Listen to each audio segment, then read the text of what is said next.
Friends, నేను ఈరోజు గారెల్లోకి షేర్వా చేస్తున్నానండి.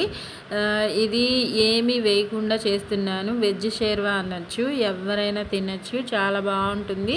మనకి చికెన్లు మటన్లతోనే కాకుండా ఇలా నార్మల్గా కూడా ట్రై చేయండి. చాలా చాలా యమ్మీగా ఉంటుంది. నేనైతే గారెల్లోకి చేస్తున్నాను. ట్రై చేసి చూడండి. నా ప్రాసెస్ ఇంగ్రీడియంట్స్ ఇప్పుడు చూసేద్దాము. ఇదిగోండి, ఉల్లిపాయలు పెద్ద సైజువి 3 తీసుకున్నాను, టొమాటోస్ 3, పచ్చిమిర్చి 5, బాదం పప్పు 10 గ్రామ్స్, జీడిపప్పు 10 గ్రామ్స్ తీసేసుకొని ఉల్లిపాయల్ని పొడవుగా కొన్ని కట్ చేసుకున్నాను. ఒక ఉల్లిపాయని మాత్రం ఇలా బద్దలుగా చేసుకున్నాను. ఇంకా పచ్చిమిర్చి టొమాటో కూడా కట్ చేసేసుకొని బాదం పప్పు, జీడిపప్పు, ఉల్లిపాయ, టొమాటో, బద్దలుగా చేసుకున్న ఉల్లిపాయ, టొమాటో, పచ్చిమిర్చి 3, గసగసాలు 1 స్పూను, ఎండు కొబ్బరి పౌడరు 3 స్పూన్లంత వేస్తున్నాను. ఈ స్పూన్ తోటి వేసేసుకొని చక్కగా మిక్సీలో పేస్ట్ లాగా పట్టేసుకోండి. మెత్తని పేస్ట్లా చేసేసుకోండి. మెత్తగా ఉండాలి, బరకగా ఉండకూడదు ఈ పేస్ట్ అయితే. ఇంకా స్టవ్ మీద కళాయి పెట్టేసుకొని ఆయిల్ ఒక 4 స్పూన్స్ అంత వేసుకుంటున్నాను. నేను చేసే ఈ క్వాంటిటీకి 4 స్పూన్స్ కరెక్ట్గా సరిపోతుంది.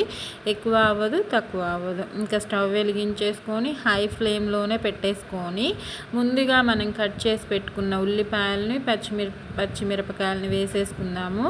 ఇంకా అవి కాస్తంత ఫ్రై అయిన తర్వాత నెక్స్ట్ ఇంగ్రీడియంట్స్ ఏం వేయాలో చూద్దాం. ఇప్పుడు ఇదిగోండి, నేను చూపిస్తున్నాను కదా, ఉల్లిపాయలు, పచ్చిమిర్చి పొడవుగానే కట్ చేసుకున్నాను. ఈజీగానే ఫ్రై అయిపోతాయి. వేసేసుకొని హై ఫ్లేమ్లోనే చక్కగా ఫ్రై చేసుకుందాము. మనకి ఇంట్లో ఏమీ లేకపోయినా చికెన్లు, మటన్లు, గారెల్లోకి చట్నీ లాంటివి కాకుండా ఇలాంటివి కూడా అప్పుడప్పుడు ట్రై చేస్తూ ఉండండి. ఎప్పుడు ఒకేలా తిన్నట్లు కాకుండా. ఇదిగోండి, పసుపు ఒక 1/2 స్పూన్ అంత వేసాను. సాల్ట్ కూడా సరిపడా వేసేసుకుంటున్నాను. కర్రీకి సరిపడా ఇప్పుడే వేస్తున్నాను. 2 స్పూన్స్ అంత సాల్ట్ వేసేసుకున్నాను. వేసేసుకొని అవి కూడా చక్కగా కలిసేంత వరకు ఫ్రై చేసేసుకుందాము. సాల్ట్ వేస్తే ఏమవుతుందంటే ఉల్లిపాయలు కూడా ఈజీగా ఫ్రై అయిపోతాయి ఒక 5 మినిట్స్లో. ఇదిగోండి, చక్కగా కలర్ మారిపోయాయి చూడండి, మీకు కనిపిస్తుంది కదా. ఇలా కలర్ మారిన తర్వాత దీనిలో అల్లం పేస్ట్ 1 స్పూన్ అంత వేసుకుంటున్నాను. ఎక్కువగా అవసరం లేదు. వేసేసుకొని అల్లం పేస్ట్ కూడా దాన్ని పచ్చివాసన పోయేంతసేపు ఫ్రై చేసేసుకుందాము.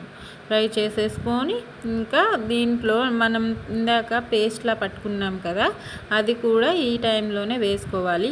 అల్లం పచ్చివాసన పోవాలి కాబట్టి ఒక 2-3 మినిట్స్ ఇది పచ్చివాసన పోయేంతసేపు ఫ్రై చేసేసుకొని ఇంకా మనం పేస్ట్ పట్టుకున్న దాన్ని, ఆ మిశ్రమాన్ని ఇప్పుడు వేసేసుకొని అది కూడా ఒక 2-3 మినిట్స్ హై ఫ్లేమ్లోనే ఫ్రై చేసుకోండి. తర్వాత లో ఫ్లేమ్లోకి మార్చేసుకొని కరివేపాకు 2 రెమ్మలు వేసాను.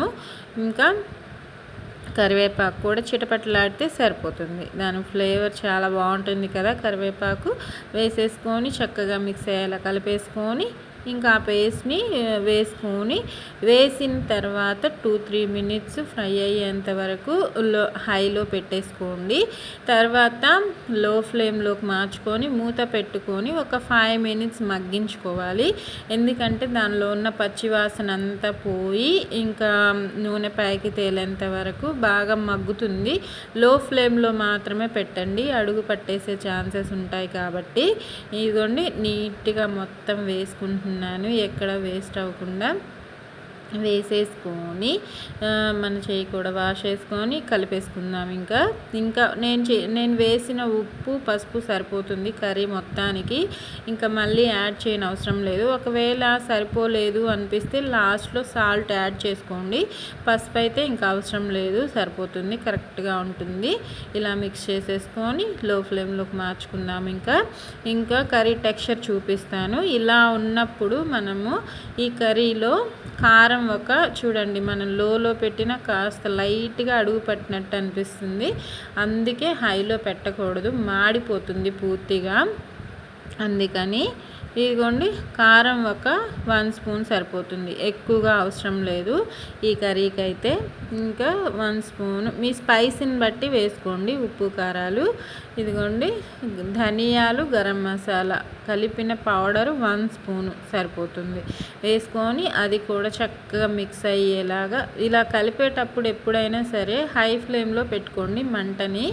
ఇంకా తర్వాత కలిపేసిన తర్వాత లోకి మార్చుకొని ఉడికించుకోవచ్చు అనమాట.